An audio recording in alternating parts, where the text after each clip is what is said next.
Bonjour à toutes et à tous, bienvenue sur le plateau de la matinale. On repart pour une nouvelle semaine. Nous sommes ensemble jusqu'à 9h en direct sur le plateau de TV Vendée. C'est la rentrée, heureux de vous retrouver pour une toute nouvelle saison. Nous sommes le lundi 4 septembre 2023. Et pour cette première, voici le titre du journal 100% Vendée de la rédaction. Les plus jeunes, ça y est, remettent le cartable après 2 mois de repos bien mérité. Nous allons retrouver dans quelques instants Colline Davy. Elle sera avec nous pour nous parler de la rentrée. Nous la retrouverons à l'école Moulin Rouge de La Roche-sur-Yon et en direct. Nous irons prendre également quelques conseils pratiques pour reprendre le rythme et être à l'aise à l'école. Voilà, ça c'est pour le volet rentrée. Nous parlerons d'anniversaire puisqu'on a fêté les 200 ans de la chapelle du Mont des Alouettes aux Herbiers, mais également de l'association Vigie qui a 20 ans. Il y aura aussi donc tout à l'heure à 8h45 l'intervention d'Alexandre Lenaour. Il viendra donc faire le point avec nous sur l'actualité sportive, tout ce qui s'est passé en Vendée ce week-end. Il est exactement 7h32 avant de développer ces titres, avant de développer ce journal 100% local. Un mot de météo, c'est le soleil qui nous accompagne pour cette rentrée des classes. Le ciel a prévu d'être dégagé tout au long de la journée. Le thermomètre déjà chaud en fin de semaine dernière va encore grimper. 20 à l'est, 22 sur le littoral. Les maximales iront en moyenne jusqu'à 32 degrés à l'ouest et 34 dans les terres. Après la météo, place à la carte des marées. La pleine mer, c'était il y a quelques instants, à 8h11 précisément. Elle reviendra à l'heure du dîner, 20h04. Entre les deux, la basse mer prendra place pour 14h34, coefficient de 95 à 87. Les marchés alimentaires. On a Noirmoutier, les Sables-d'Olonne et comme vous pouvez le voir, Jars-sur-Mer. Vous l'avez compris, ça se passe à l'ouest, du côté du littoral. Les éphémérides à présent, nous sommes le 4 septembre 2023. Et le 4 septembre, nous embrassons les Iris, Rosalie et Salvina. C'est l'anniversaire de quelques célébrités aujourd'hui. Beyoncé qui fête ses 42 ans. Moundir, ancien candidat de l'émission Koh Lanta, souffle sa 50e bougie. Damon Wayans fête lui ses 63 ans. Le soleil nous accompagne jusqu'à 20h40 ce soir en Vendée. Nous perdons 2 petites minutes d'ensoleillement. Allez, on passe tout de suite au journal 100% local de la rédaction. C'est parti.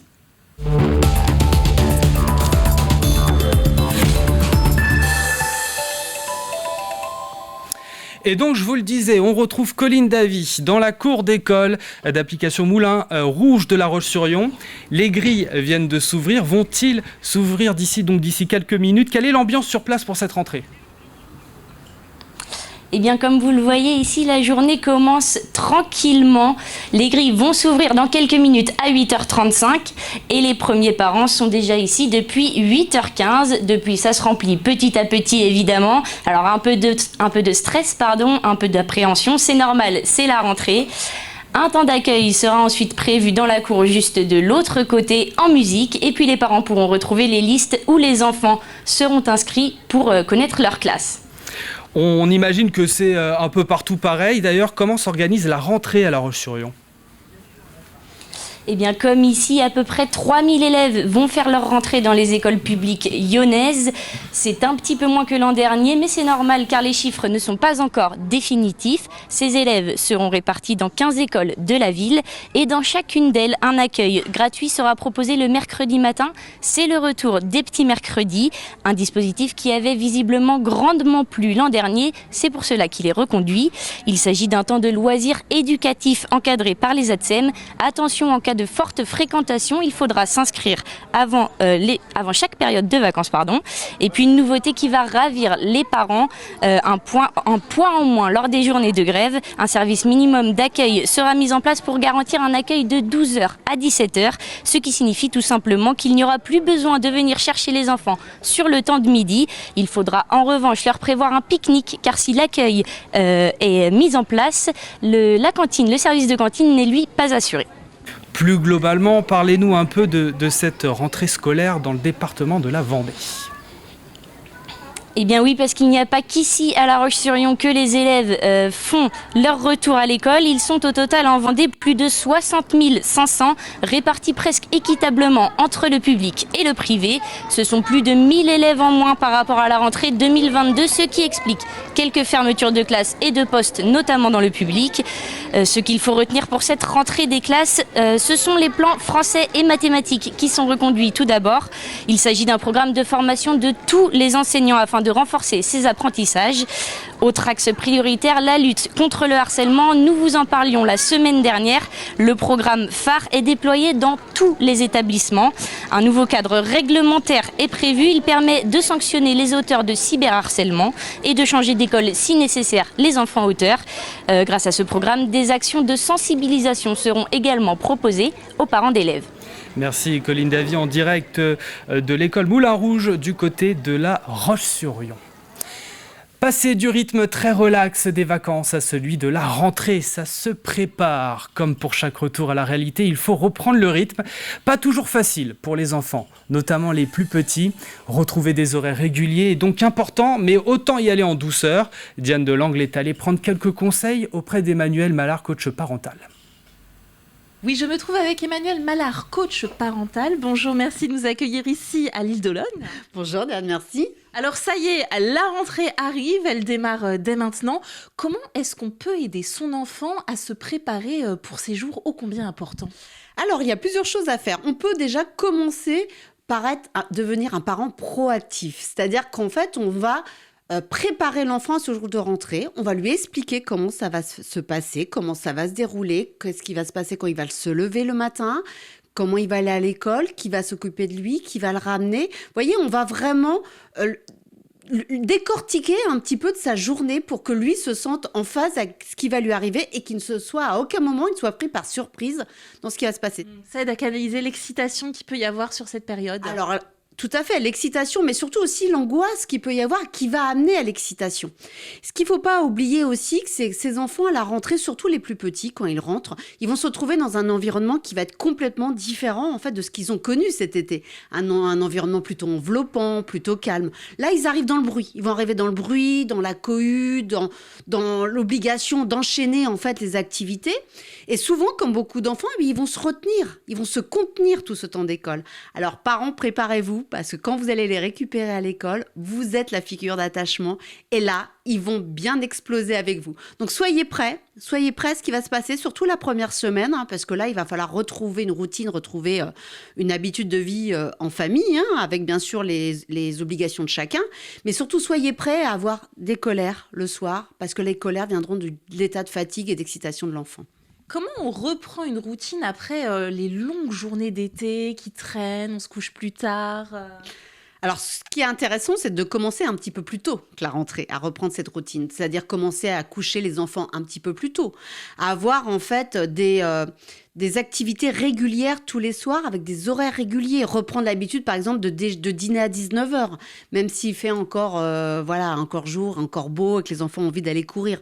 Mais récupérer un rythme, en fait, qui va être en adéquation avec votre timing, votre emploi du temps que vous allez avoir au mois de septembre, qui va commencer avec vous aussi, avec votre reprise au travail et puis avec tout ce qui va avec, que ce soit les activités parascolaires, mais également les devoirs. Beaucoup de parents ont du mal à le croire quand je dis ça en coaching, mais vraiment c'est certain, les enfants adorent la routine. Si vous leur faites saucisse, purée tous les mercredis, ils sont contents. Ça les permet en fait de se situer dans la semaine. Et bien la routine du soir, ça sert à ça. C'est-à-dire qu'on sait que quand on revient de l'école, il y a le goûter, il va y avoir le petit temps de pause, les devoirs, la douche, le dîner et après le rituel du soir pour s'endormir, et avoir la même routine et le même rituel tous les soirs, en fait, permet de faire baisser l'excitation et surtout l'angoisse que peut avoir l'enfant, justement, d'aller se coucher et tous ces moments où il n'aime pas trop se séparer de ses parents. Eh bien voilà quelques conseils pour vous aider à mieux aborder cette période ô combien charnière de la rentrée. On passe à toute autre chose. Ce week-end, on célébrait les 200 ans de la chapelle du Mont des Alouettes. En septembre 1823, la princesse Marie-Thérèse, duchesse d'Angoulême et fille aînée de Louis XVI, avait financé la construction. Une messe, des animations et concerts étaient prévus toute la journée de samedi. L'invité que tout le monde attendait était le prince Louis de Bourbon. Des visiteurs qui se disent attachés par l'histoire riche de notre territoire. Je suis très attachée à l'histoire de France et ce qui s'est passé en Vendée, il faut en parler. C'est aussi l'histoire de la France. Donc moi je suis d'origine étrangère et ça me fait plaisir aussi de venir voir, découvrir tout ça. Les Vendéens qui sont morts ici, c'est quand même quelque chose, c'est pas quelque chose qu'on va oublier tout de suite. L'histoire de notre pays est importante, voilà, l'histoire, ce qui s'est passé, voilà. C'est une partie de France qui a une histoire forte et on a essayé de rendre honneur en tout cas à cette partie de la France. Et en marge de ces célébrations, des syndicats et associations ont appelé à manifester. Cette contre-manifestation s'est tenue sur la place d'Herbauges samedi après-midi. Quelles sont les revendications? Propos recueillis par Grégoire de Châtillon. Comme il y a eu un rassemblement là, de certains fascistes du coin, là, je suis venu pour manifester mon désaccord. Le Jubilé, c'est une organisation qui rassemble des regroupements qui sont racistes, qui sont royalistes, qui sont franquistes, homophobes. La raison de ma présence, c'est montrer qu'il n'y a pas que des royalistes et des gens d'extrême droite en Vendée, qu'il y a aussi des gens attachés aux valeurs de la République. Plus à l'ouest, à Bretignolles, la Vigie vient de fêter son 20e anniversaire. L'association de veille citoyenne et écologique est opposée au projet de port sur la Normandelière, projet qui avait été dévoilé par le maire en janvier 2003. Depuis, les actions se sont succédées. Il y a plus de 2 décennies, c'était une plage, un plan d'eau et une femme qui faisait vivre un élevage de chèvres. Au micro de TV Vendée, le président de l'association pour qui le combat continue. Vous pensez bien que lorsqu'on crée une association de défense, ce n'est pas pour durer 20 ans et peut-être certainement plus encore. Mais les aléas de l'histoire de ce port ont fait qu'on est toujours là. La Vigie, c'est 20 000 adhésions en 20 ans. C'est une fabuleuse aventure humaine, symbole d'une mobilisation citoyenne face à des projets irresponsables et destructeurs. L'objectif de la Vigie et l'objectif in fine, c'est de faire reconnaître cet espace remarquable dans son ensemble, de façon à ce qu'effectivement cet espace ne puisse pas être détruit par tout projet immobilier. Des Vendéens à l'honneur, c'était lors du concours national des races mulassières du Poitou. L'occasion de communiquer sur sa reconnaissance en tant qu'association d'intérêt général. C'est le plus grand rassemblement de traits poitevins, de bodets du Poitou et de mules poitevines. Les meilleurs auront la chance de venir au Salon de l'Agriculture l'année prochaine. On avait quand même 17 chevaux présentés sur les 3 jours et 7 poulains avec les mères. On a eu 3 premiers prix, 4 deuxièmes et un 3e. Et également un prix de famille.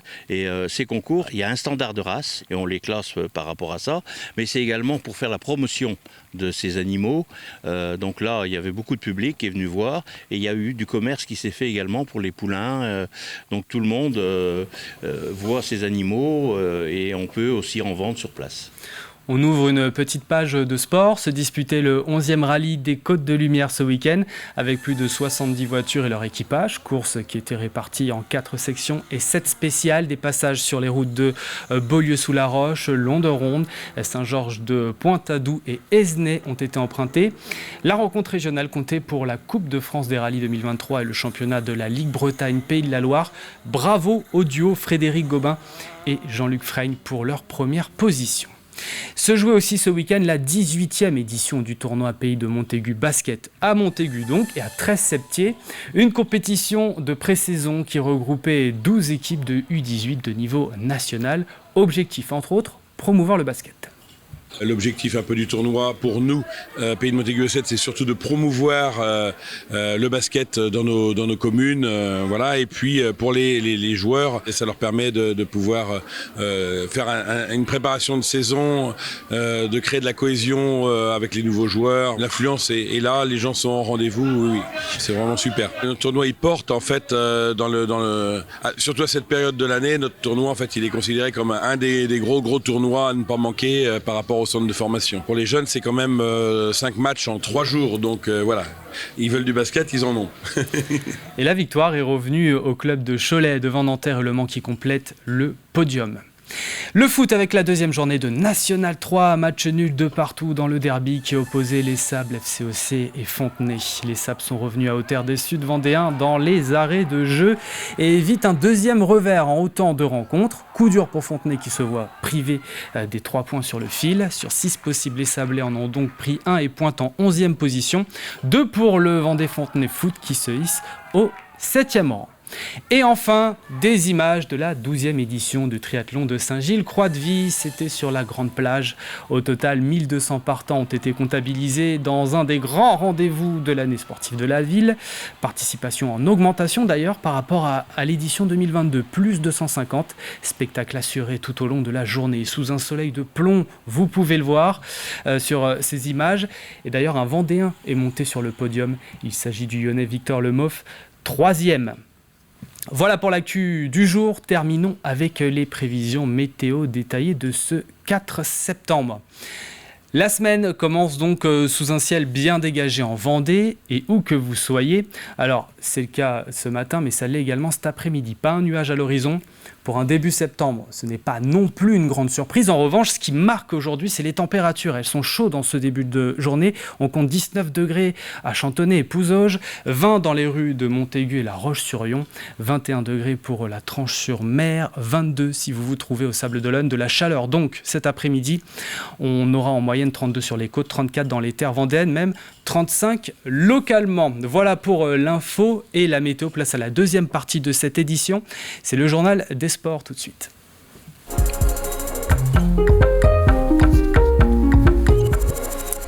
Et le journal des sports est avec Alexandre Lenaour. Bonjour Alexandre. Bonjour François.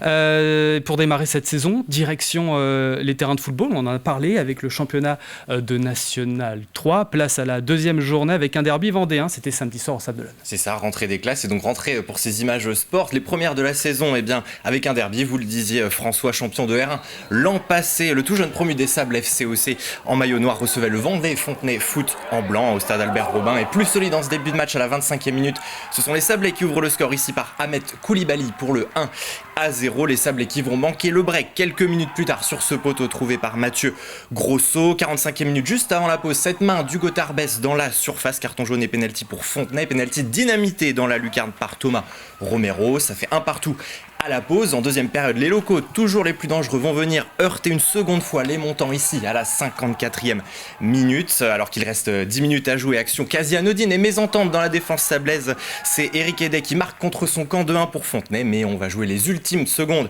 dans cette partie. Et ce même Eric Edet va profiter de la déviation de Le Guillou pour se racheter et offrir le premier point de la saison au FCOC à la 95e.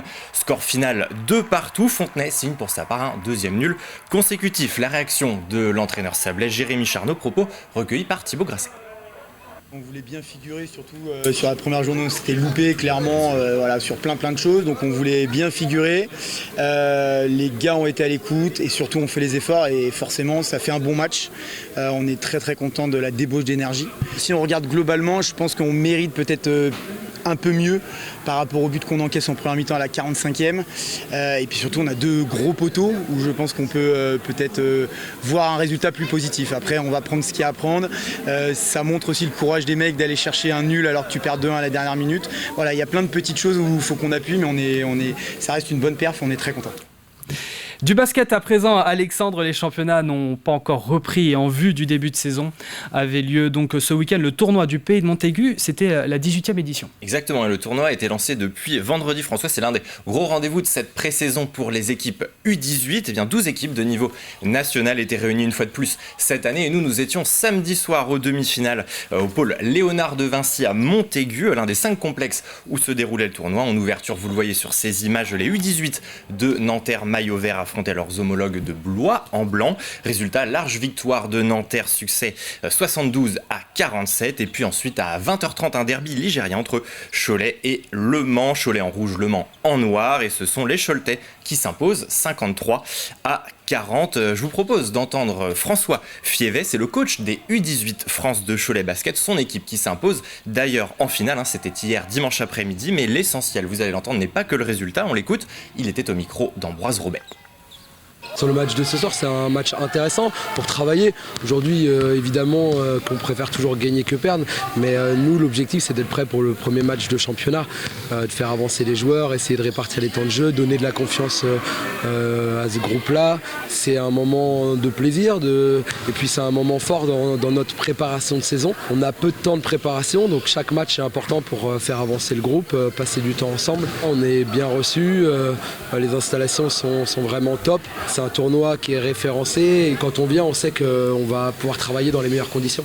On part sur la côte. Hier, dimanche après-midi, avait lieu le triathlon de Saint-Gilles-Croix-de-Vie et notamment le format M de l'épreuve. Et c'est ça, 1200 participants au total et ils étaient 350 sur ce format M. C'est la plus grande distance organisée sur cette édition. 1500 mètres de nage, 37 km 700 de vélo et puis on termine avec 10 km de course à pied. Le tout sous des conditions estivales avec un mercure qui avoisine les 30 degrés, même un petit peu plus.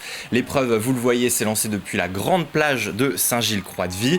Puis passage ensuite en vélo dans les quartiers de la ville jusqu'aux environs du Pont-Jaunet.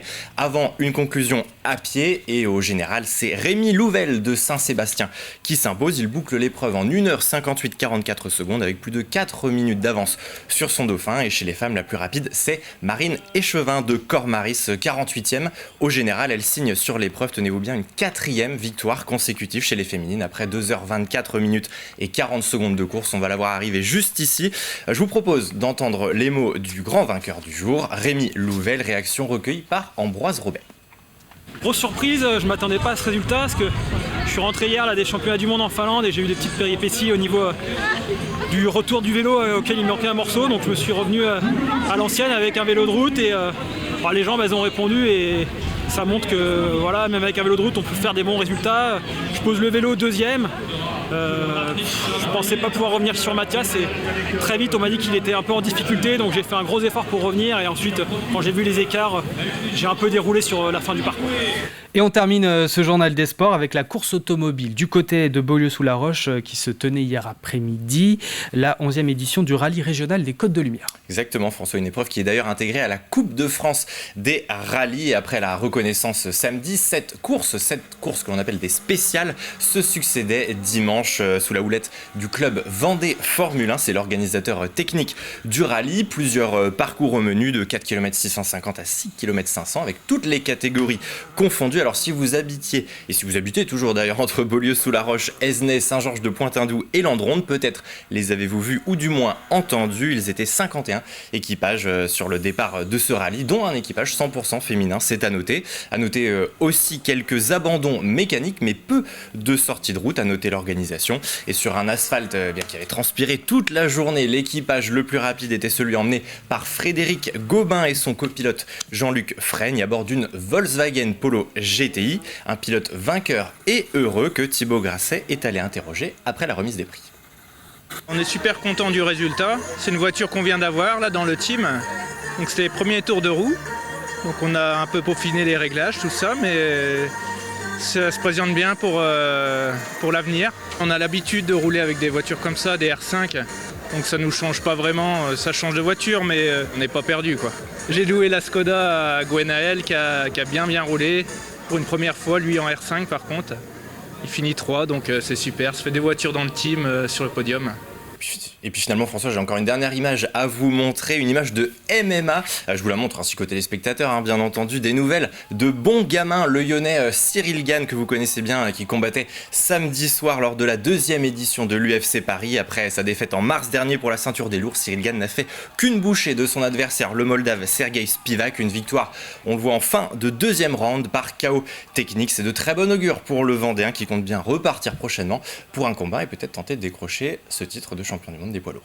Merci Alexandre, c'est tout pour ce journal des sports, mais le sport se poursuit dès ce soir sur TV Vendée. Exactement, j'aurai le plaisir de vous retrouver dès ce soir pour 85 chrono avec toutes les images, les résultats et les autres actualités marquantes de ce week-end de sport en Vendée et pour les Vendéens. Rendez-vous donc à 18h45 ce soir. Merci Alexandre, c'est l'heure de retrouver votre jeu, le premier jeu de la saison, c'est parti.